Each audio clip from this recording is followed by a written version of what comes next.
প্রিয় নবী পাক সাল্লাল্লাহু আলাইহি ওয়াসাল্লাম একেবারে শেষ ওয়াক্তে সাহারি খেতেন। একবার তিনি মাওলা আলী এবং কয়েকজন সাহাবার সাথে সাহারি করছিলেন। সাহারিতে তিনি ছাগলের সিরি খাচ্ছিলেন, যা তার অত্যন্ত পছন্দ ছিল।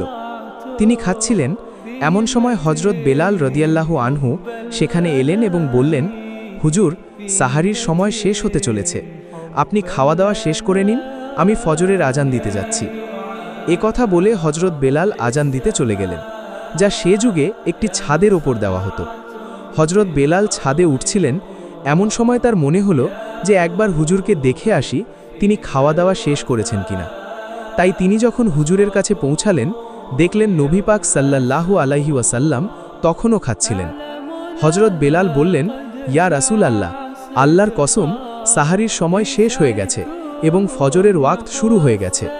তখন হুজুর ফরমালেন, হে বেলাল, এখনও সাহারির সময় শেষ হয়নি, এখনও সময় বাকি ছিল, কিন্তু তোমার কসম যেন মিথ্যা না হয়ে যায়, তাই আল্লাহ এখনই ভোর করে দিয়েছেন।